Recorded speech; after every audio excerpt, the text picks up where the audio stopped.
Convidado Carlos César, dirigente do Partido Socialista, foi durante 16 anos consecutivos presidente do Governo Regional dos Açores. Boa noite, bem-vindo. Este acordo no IRC é sinal, do seu ponto de vista, de que algo mudou no relacionamento entre os dois partidos? Isto porque ainda a semana passada, como se lembra, na entrevista à TV e à TSF, o Primeiro-Ministro dizia que não precisava do PS para nada em relação ao programa cautelar, o que não é propriamente simpático. Pois, esse é um problema que pode ter sido parcialmente ultrapassado com este acordo, ou seja, este acordo pode representar, na melhor das suas considerações, um indício de que os principais partidos portugueses adquirem a consciência do valor do consenso nesta fase difícil que o país atravessa. Em boa verdade, nós estamos numa fase em que é tão necessária a existência de uma alternativa forte como de um consenso prolongado. E o que está a acontecer é que o PSD quer consensos sem admitir alternativas e o Partido Socialista, por vezes, quer ser só alternativa sem participar em consensos. E este acordo que é feito à volta do IRC pode ser um bom indício disso, como também são bons indícios os encontros e o diálogo que tem havido, por exemplo, em relação à definição do conteúdo estratégico de aplicação dos fundos comunitários para o próximo período entre 2014 e 2020, onde julgo que é também essencial um acordo entre os principais partidos portugueses, envolvendo também os parceiros sociais. O que eu acho talvez mais criticável em tudo isto é o secretismo, a falta de escrutínio público e a falta de transparência que envolvem estas negociações em regra. Eu acho que os partidos políticos ganhariam muito se esta fosse uma negociação que se prolongasse mais em céu aberto. Ou seja, que nós pudéssemos... Com as portas escancaradas, acha que é assim que se fazem acordos? Não quer dizer que tudo isso seja feito nesses termos, mas o acompanhamento por parte das pessoas, da capacidade demonstrada de diálogo dos partidos políticos, daquilo que cada um é capaz de prescindir, daquilo que cada um é capaz de construir, seria certamente uma boa aproximação dos partidos políticos aos interesses dos portugueses. Porque nós temos hoje um problema grave de representação, de representatividade dos partidos políticos, um problema grave de participação democrática, um problema grave de credibilidade dos partidos políticos e muitas vezes este trabalho, que sem dúvida deve ter sido um trabalho sério entre os dois principais partidos portugueses, podia ser uma demonstração pública perante os portugueses de que é possível construir coisas em comum, independentemente das divergências. Seria o desejável, do seu ponto de vista, que se construíssem mais coisas em comum entre o PSD, entre o Governo e o Partido Socialista? Eu penso que sim. Como é que um partido se consegue afirmar como alternativa de poder se anda de braço dado com o poder? Justamente dessa forma. É nesse diálogo, nessa confrontação de pontos de vista, na credibilidade e na maioridade que se ganha num processo com essa complexidade e com essa sensibilidade que o Partido Socialista se pode e deve afirmar na sociedade portuguesa. Hoje, muitas vezes fazem-se acusações à liderança do Partido Socialista, à direção do Partido Socialista. Eu falo à vontade porque não estive na base nem de um nem de outro do ponto de vista da sua legitimidade interna, mas acho que é extremamente injusta a generalidade das críticas que se fazem nesse domínio, quando o Partido Socialista procura até ter uma via portuguesa para se apresentar como alternativa neste contexto tão difícil. Se nós hoje verificarmos à escala europeia, até à escala internacional, a presença da esquerda democrática é hoje diluída, é uma presença que não tem identidade, há mesmo uma crise de identidade, há mesmo uma crise de personalidade da esquerda democrática. Em Portugal? Em Portugal e no contexto europeu em especial. Sim, mas em Portugal em concreto. Esta esquerda compatibilizou-se com a burocracia parlamentar, com um código linguístico indecifrável, com a burocracia parlamentar, e de certa forma distanciou-se do essencial da preocupação dos cidadãos e da capacidade de fornecer alternativas à hora, no dia e para a geração seguinte. E depois, mais grave do que isso...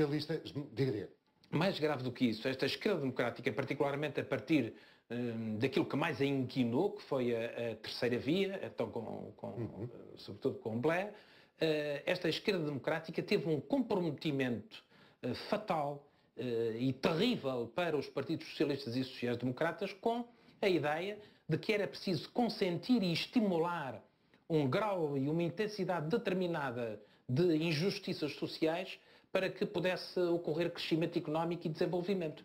Essa crença desviou os partidos socialistas do essencial, que era exatamente a contenção das injustiças, a aceitação apenas de um nível determinado de injustiças que não colocasse em causa a coesão social e a ideia de que a coesão social é também ela um elemento económico de sustentabilidade das sociedades. O Carlos César está a diluir esses factos na Europa, mas não está a isentar o Partido Socialista Português. Não, eu digo, no caso do Partido Socialista Português, com a complexidade que nós temos, com os desafios que o Partido Socialista tem que partir de um pressuposto, se quer ser um partido credível, tem que aceitar que as regras de jogo são necessariamente as de se associar uma política de consolidação orçamental, de saldos primários líquidos, portanto, isso tem que ser uma coisa positiva, tem que ser, digamos, um enquadramento prévio da forma como pode organizar a sua alternativa, mas talvez aquilo que tenha falhado no Partido Socialista durante estes últimos anos, estes 3 anos, foi justamente não ter rivalizado com o governo no sentido reformista. O Partido Socialista, apesar de ser um partido da oposição, pode e deve procurar liderar reformas que em Portugal têm que ser feitas. Repare que este governo que está em funções, quando empreende uma reforma, aparentemente é uma reforma fútil. Onde é que este governo reformou? Bom, parece reformar na educação. Mas reformar na educação porquê? Depois de aparecer um relatório do PISA a dizer que a educação foi uma das áreas de maior sucesso português. Vem um ministro, muda a ação social escolar, procura mudar os currículos, procura mudar os programas, as avaliações, a gestão democrática das escolas, a autonomia das escolas, numa coisa muito à portuguesa, aliás, que o Essa de Queiroz muito tipificava. Quando um ministro entra, deita o cupê, não é? E a reforma. Quando o ministro cai, o cupê vai para a cocheira e a reforma para a gaveta. É um pouco o que se está a passar na educação, como aliás se tem passado sucessivamente em alguns setores. E o que o Carlos César diz é que o Partido Socialista tem assistido bancada a estas... tem assistido sim, numa atitude por vezes resistente em relação a esse diálogo e a esse consenso. Porque, na verdade, o PSD em particular, mas o PSD e o CDS em conjunto no governo, não desejam realizar consensos com o Partido Socialista. Não. Porque têm uma ideia pré-concebida de que a associação do Partido Socialista à definição de políticas que se constituam como desígnios nacionais de médio prazo valoriza mais a oposição do que valoriza o governo. O que, aliás, não é nada que não tenha acontecido noutras experiências semelhantes em outros lugares e em outras épocas. E, portanto, é nessa consciência o PSD vai até ao limite. E quando se apercebe que o Partido Socialista está próximo do consenso, recua. Já o fez no passado e designadamente na sequência de um último apelo que o Presidente da República fez há cerca de um ano atrás. Mas eu creio que o Partido Socialista pode e deve colocar-se como um partido reformista e na liderança das reformas em Portugal. Creio que o PS tem a ter um espaço próprio. É cada vez mais evidente que o PSD e o CDS querem a revisão da Constituição para a reforma do Estado e o Partido Socialista deve apresentar-se como um partido da reforma do Estado sem necessidade da reforma da Constituição. Porque a Constituição é hoje um dos ativos mais preciosos que o nosso país tem na defesa e na nossa interlocução com entidades terceiras e designadamente com os credores. Se nós não tivéssemos esta Constituição, não teríamos, digamos, um suplemento de credibilidade e de argumentário em relação aos nossos credores internacionais. Há quem diga que a Constituição é o problema. Não vejo porque seja um problema. A Constituição alemã, ainda hoje um órgão da imprensa, de referência, o Jornal I, faz uma reportagem muito interessante no caso das pensões de direito comparado. E ali está, por exemplo, uma decisão recente do Tribunal Constitucional Alemão que inviabilizou, que proibiu a diminuição das pensões, do valor das pensões de reforma, e não é porque a Constituição alemã tivesse no seu direito positivo isso escrito. Não estando, mesmo assim, o Tribunal Constitucional teve uma jurisprudência que equivaleu a diminuição das pensões a uma restrição de um direito de propriedade.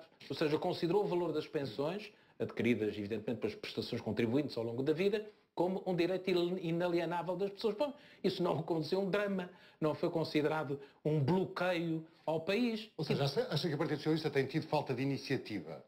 Eu acho que o Partido Socialista tem tido vários constrangimentos, nem todos eles motivados, é verdade, pela sua direção e pela sua liderança. Nós assistimos em ocasiões onde setores mais conservadores do Partido Socialista, que umas vezes também são considerados mais à esquerda do Partido Socialista, mas isso não é sempre coincidente, como eu tenho visto, são setores por vezes mais conservadores que têm enquistado o Partido Socialista e têm procurado, digamos, inibir o PS de uma atuação mais dinâmica do ponto de vista reformista. Há inúmeras áreas onde o PS pode desencadear um processo reformista, umas vezes com o PSD e com o CDS, outras vezes só com o PSD, outras vezes só com os parceiros sociais, e eventualmente escassas vezes à sua esquerda, porque há efetivamente poucas áreas de confluência à esquerda do Partido Socialista, mas pode e deve fazê-lo. Eu recordo-lhe várias áreas, por exemplo, na área da administração pública, do setor público administrativo, aliás, que é uma área de insucesso, um verdadeiro flop reformista do governo. Ainda há dias vimos sobre o PREMAC um relatório do Tribunal de Contas, onde chegou à conclusão que só apenas 16% do universo da administração pública é que tinha sido objeto daquele relatório. Veja-se o caso da administração da justiça, onde continuam a prolongar-se indefinidamente no tempo processos que são fundamentais a uma decisão expedita em áreas económicas. Muitas continuam em Portugal a desaparecer muitas e muitas empresas irremediavelmente por causa da lentidão da justiça no nosso país. Então todas essas áreas não são suscetíveis de uma liderança do Partido Socialista que seja expressa depois em propostas que são presentes à Assembleia da República, quer elas tenham sucesso ou não tenham sucesso. Já vamos a esses entendimentos preferenciais de que o Carlos César falou, mas logo no início da nossa conversa defendeu que o Partido Socialista devia procurar ser alternativa. Ainda não o é. O Partido Socialista é, por definição, alternativa. Eu recordo-lhe ainda há pouco tempo... Não dão liderança ao Partido Socialista, mas... Bem, e não lhe dão apenas liderança. Em boa verdade, temos que dizer que o Partido Socialista Português é hoje, por larga vantagem, o partido da área socialista e social-democrata mais votado, ou com expectativas de maior votação em todo o espaço europeu. Isso é verdade. Não é com certeza só pelo governo português ser um dos piores da Europa. É também por algum mérito do Partido Socialista ou das expectativas que existem em relação ao Partido Socialista. Mas é evidente que o PS tem que fazer mais. Não para ter 90%, como diria o Dr. Mário Soares, mas para ter uma posição mais inequívoca do ponto de vista da preferência dos eleitores e uma maior confiança dos portugueses na sua condição alternativa. Porquê é que ainda não tem? Eu penso que ainda há dias estive a falar com o Dr. António José Seguro sobre essas matérias e tive-lhe a dizer as mesmas coisas ou com maior veemência do que aquelas que hoje lhe estou hoje a dizer. Mas eu penso que há um esforço que vai com certeza dar frutos nos próximos meses, de alteração daquilo que me parece a imagem pública e a apresentação pública do Partido Socialista nas suas várias, sobretudo nos recursos humanos que emprega. Eu penso que o PS tem que mostrar à sociedade portuguesa que tem gente de grande qualidade, que tem gente capaz, que tem gente nova, quer do Partido Socialista, quer de setores confinantes de opinião com o Partido Socialista, que darão corpo a essa alternativa se o Partido Socialista for chamado a exercer funções governativas. Esse elemento é um elemento de confiança essencial para que o PS se credibilize mais na sociedade portuguesa. E depois há necessidade de fazer da oposição uma forma diferente de construir o país e de não confinar a atividade da oposição à crítica à ação do governo.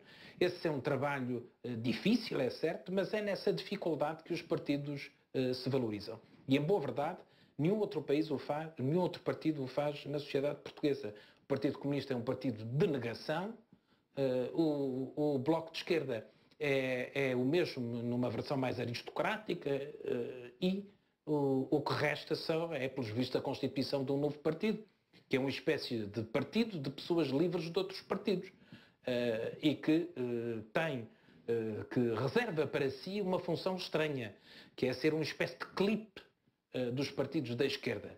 Bom, mas essas folhas que se juntam não jogam umas com as outras, não têm a mesma origem, não são compatibilizáveis. Mas foram compatibilizadas pelo Dr. Mário Soares nos encontros da Aula Magna.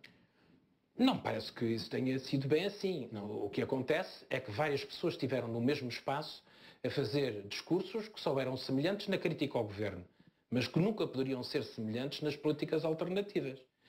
A Conferência das Esquerdas é útil do ponto de vista, digamos, da identificação, da indignação existente na sociedade portuguesa em relação às políticas do governo.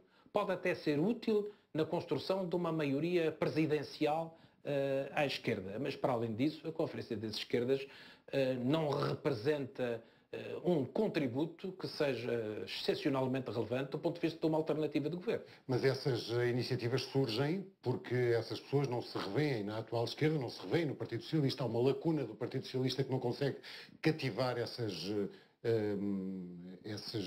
agentes políticos. Pois, é como disse há pouco, digamos, há uma crise de identificação, uma crise de identidade da esquerda democrática. Será porque, como o Carlos César disse há relativamente pouco tempo, porque o Partido Socialista está confinado a um grupo de confidentes do líder?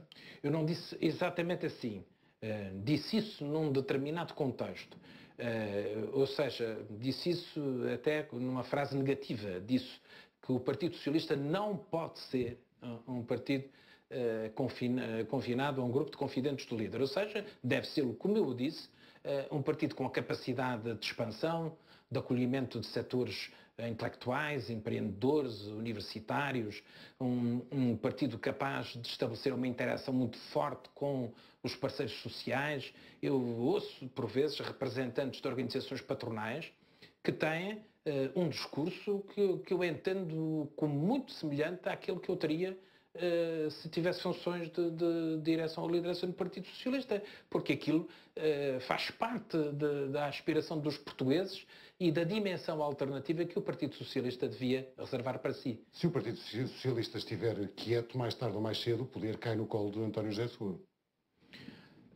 Eu julgo que... A ordem natural das coisas. Sim, repare, eu julgo que as coisas têm esse sentido, não é? Apesar do Primeiro-Ministro e do Governo ter optado agora por uma espécie de agenda light e dourada, tudo o que acontece é bom, digamos, desce ligeiramente o desemprego, mas não se fala da outra parte, que é há menos 100 mil pessoas empregadas, há mais de 100 mil pessoas que emigraram, a população ativa desceu, portanto a percentagem também diminui. Bom, há uma mistificação à volta deste período que nós estamos a atravessar. Há mesmo uma omissão do enquadramento externo e dos estímulos externos que contribuem para algumas melhorias, algumas delas imputáveis a 100% para fatores externos, e, portanto, há uma ideia que se procura passar de que isto ainda vai ao lugar. Não é? Isto ainda vai ao lugar e, portanto, vai-se resolver. Claro que, quando se diz isso, não se fala daquilo que todos os analistas e todos os especialistas da área económica dizem que é necessário para ir ao lugar, ter juros no mercado de 3, 3,5%, 4%, baixar a dívida para 60% do PIB, ter um crescimento económico compatível. São tudo objetivos inatingíveis no curto e no médio prazo pelo Governo. Mas, evidentemente, isto não agrada a ninguém, também não me agrada a mim ver que o meu país não está a recuperar desta situação, mas eu creio que é inevitável e que até é justo que este governo, quanto mais depressa isso acontecer, melhor, perca as eleições e seja possível construir uma alternativa com outros... As eleições estão marcadas para 2015. Pois, este é o calendário que nós temos oficial. Não sei o que é que o partido, como reagem os portugueses em geral, a opinião pública, o PSD, o CDS, a sucessivos chumbos do Tribunal Constitucional, não sei como reagirão a perspectivas negativas nas eleições europeias. O que eu sei é que o país está a perder tempo do ponto de vista de coesão interna e de credibilidade externa. Porque o país estará sempre suspenso do que vai acontecer depois dessas eleições. E os credores também estarão sempre suspensos do que vai acontecer depois dessas eleições em 2015. Ora, o melhor seria, naturalmente, que, quer do ponto de vista interno, quer do ponto de vista externo, este problema fosse resolvido para os próximos 4 anos o mais rapidamente possível. E tal como é importante, digamos, antecipar pagamento da dívida perante os credores, também é importante antecipar estabilidade política, que é um dos ativos e um dos valores maiores do ponto de vista da credibilidade. Mas não há estabilidade política, há um governo de maioria que tem um mandato que só termina em 2015. Não, há claramente um indício, como esteve subjacente na sua pergunta de há bocado, de que essa estabilidade não é assim. Ou seja, de que o poder, para utilizar a sua expressão, poderá cair no colo de outro partido político. E há mesmo a ideia de que tudo isto tem uma certa irrealidade, uma certa artificialidade eleitoral. Repare, eu até estou convencido que uma das maiores dificuldades de diálogo entre o PS e o PSD é que quando eles se sentam à mesma mesa, o primeiro partido tem consciência que já é o segundo e o segundo tem consciência que é o primeiro. E, portanto, há, digamos, uma deterioração, digamos, do conteúdo da função de cada um. E isso dificulta muito em Portugal verdade sobre a mesa. Se sairmos do programa de ajustamento sem ser à irlandesa e, portanto, com um programa cautelar, como se antecipa, é motivo para a convocação de eleições? É um falhanço do governo? É motivo para a preocupação dos portugueses. Sim, é motivo para a preocupação dos portugueses. Porque eu estou convencido que há um potencial interessante de uma saída razoável deste programa da Troika. E porquê? Porque com os problemas que a Irlanda introduziu em relação aos programas cautelares, com os problemas que são absolutamente necessários de serem ultrapassados da instabilidade na zona euro, com o caso extremo da Grécia, eu acho que a União Europeia, ainda hoje vimos um discurso na vertente europeia da chanceler alemã que deve ser apreciado e que deve ser mais valorizado. Eu acho que a União Europeia vai querer dar, no caso português, uma espécie de prova de vida. E bem precisa, porque de facto só tem dado provas em sentido contrário. E com isso, aliás, é altamente responsável pela situação de crise que se atravessa não só na zona euro, como em geral no continente europeu. E portanto eu creio que nós estaremos, digamos, sob assistência com maior ou menor intensidade. A derrota política não se medirá em função de estarmos sob assistência ou de estarmos sob proteção, porque até é bom que estejamos sob proteção.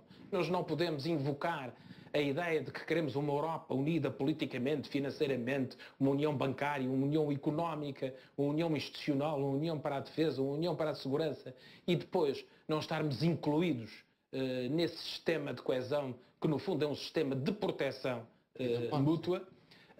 Tudo depende, evidentemente, desse programa cautelar do ponto de vista da intensidade das suas medidas. Se for um programa cautelar que nos impõe apenas indicadores de natureza macroeconómica, de consolidação orçamental, de objetivos de caráter genérico a cumprir, pois nós estamos a seguir um percurso que é um percurso que toda a Europa deve seguir, com proteção do Banco Central Europeu. Seja como for, o Partido Socialista não meterá aí nem prego nem estopa, segundo disse o Primeiro-Ministro.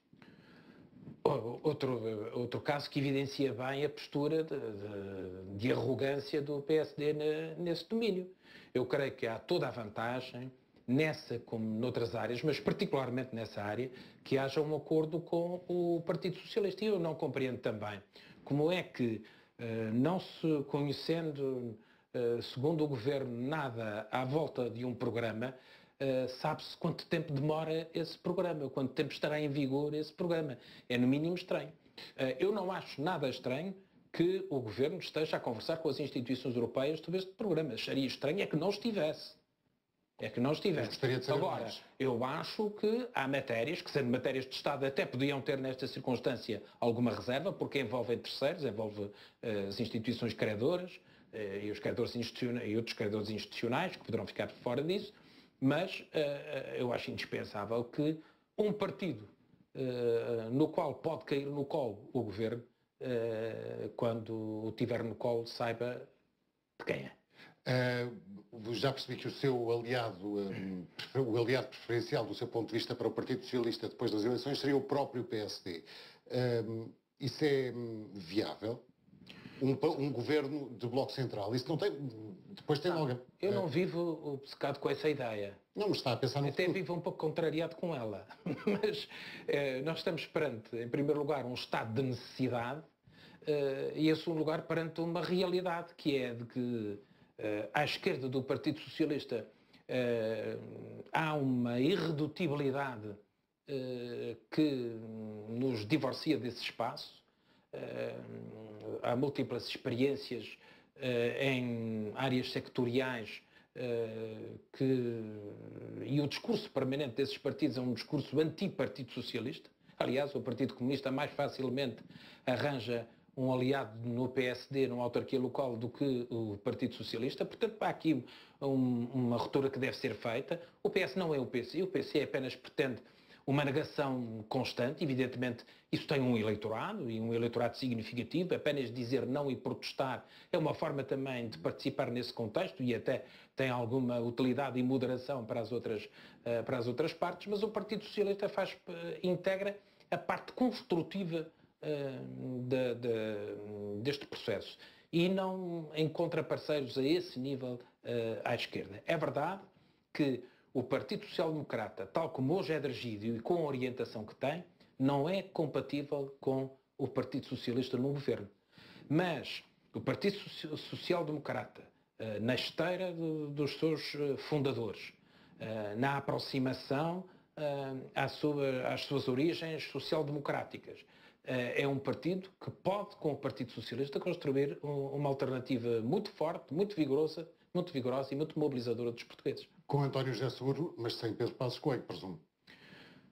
Não me parece, digamos, provável uma metamorfose extraordinária do Dr. Passos Coelho. Embora eu ainda hoje tenha visto fazer um discurso que o descola, que procura descolar da imagem daquilo que ele verdadeiramente é. Ele é um radical da direita. É uma pessoa que acha que o que hoje está em causa em Portugal é apenas uma questão orçamental e que não consegue descortinar que o orçamento se dirige a pessoas. E mesmo quando se dirige a empresas, são empresas que trabalham para pessoas ou que trabalham com pessoas ou onde as pessoas trabalham. E, portanto, há aqui um grande divórcio entre a orientação de Passos Coelho e a orientação do Partido Socialista. Mas eu hoje reparei que ele vincou por várias vezes, não sei se era porque o auditório não lhe era favorável, numa festa de Natal do PSD, que vincou por várias vezes a condição social-democrata do PSD, ou talvez tenha dito isso por se ter apercebido, entretanto, através da leitura da moção de Paulo Portas, de que pode não ter esse parceiro nas próximas eleições. Não pensa no CDS como eventual parceiro de um futuro governo minoritário do Partido Socialista? Já houve no passado? Eu penso que quem se puder livrar do CDS, à primeira deve fazê-lo. Não é? Então? Porque mesmo o PSD pensa todos os dias o que é que o PP está a preparar-lhe no dia seguinte, não é? Eu acho que este sentido com que o PP se coloca na política, este sentido errático, que eu já chamei de ludomaníaco, este sentido de permanente jogo político, de primado do mediatismo, dos truques, enfim, tudo isso é algo que não tipifica o Partido Popular como um partido credível, e estável como parceiro político.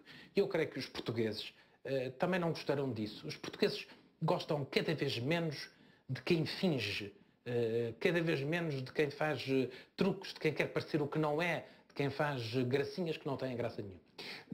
Há um caso que saindo do país para um caso particular, os estaleiros navais de Viana do Castelo, estranhamente, têm a ver consigo, como Presidente do Governo Regional dos Açores.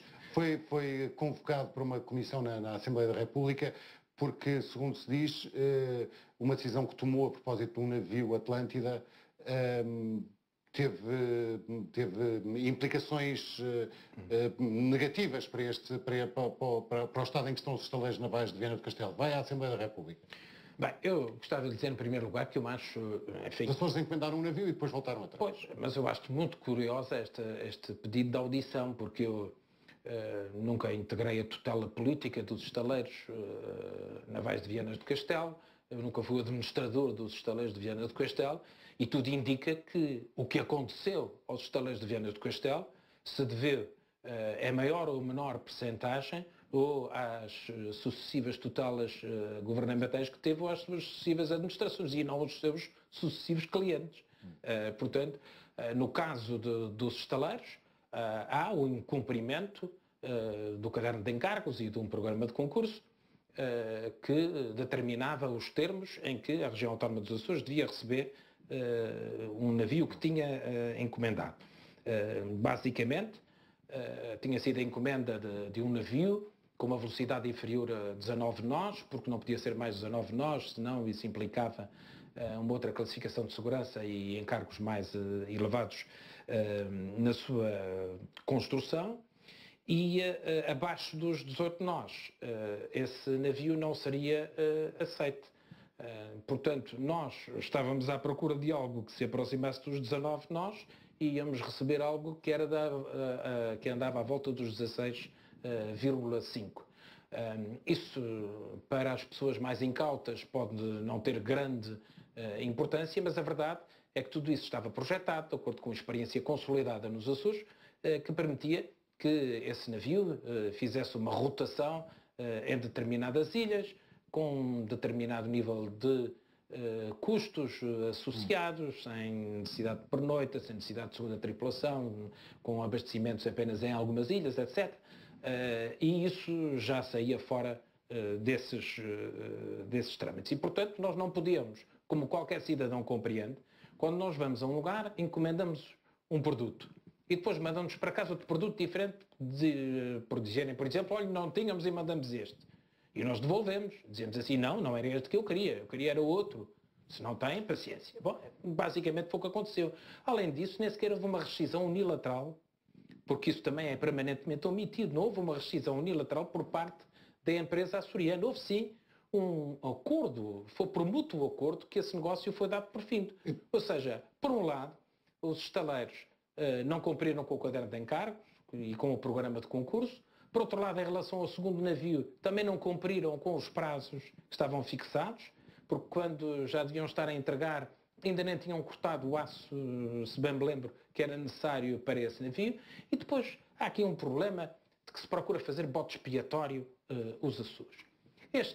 Eu até posso citar, trouxe a senhora Secretária de Estado da Defesa, que é a doutora Berta Cabral, que foi líder do PSD, e que ainda há poucos dias disse que a situação dos estaleiros de Viana do Castelo é muito mais profunda do que aquela que resulta do facto do Atlântida não ser recebido pelo Governo Regional dos Açores. Depois, ainda noutra ocasião, disse-me isto, que o contrato tem que ser rescindido, porque se não cumpriram o contrato não pode seguir em frente e temos que fazer assim. Aliás, o próprio Governo Regional já o fez. E de resto, também lhe devo dizer que o Tribunal de Contas analisou este processo e deu razão ao Governo Regional dos Açores na não aceitação não faz sentido deste negócio. Não, eu acho que não faz sentido, porque eu não sou útil. Mais útil seria ouvir a própria Secretária de Estado da Defesa sobre esta matéria, porque ela estaria simultaneamente dentro e fora do processo. Mas eu tenho uma posição que é uma posição de base nestas coisas. Eu fui 32 anos titular de um cargo político, 16 dos quais como deputado, incluindo um ano e tal na Assembleia da República, 16 anos como Presidente do Governo, e estou habituado a ter um comportamento institucionalista. Se o Parlamento do meu país quer que eu preste esclarecimentos, embora eu sinta que os meus esclarecimentos não são úteis, eu não posso negar ao exercício desse direito em nome da dignidade do Parlamento. E, portanto, lá estarei. Mas estaremos todos certamente a perder tempo nessa ocasião. Lá estarei, logo se vê. Carlos César, agradeço-lhe ter aceitado o nosso convite. Tenha uma boa noite, boa semana. Boa noite, obrigado.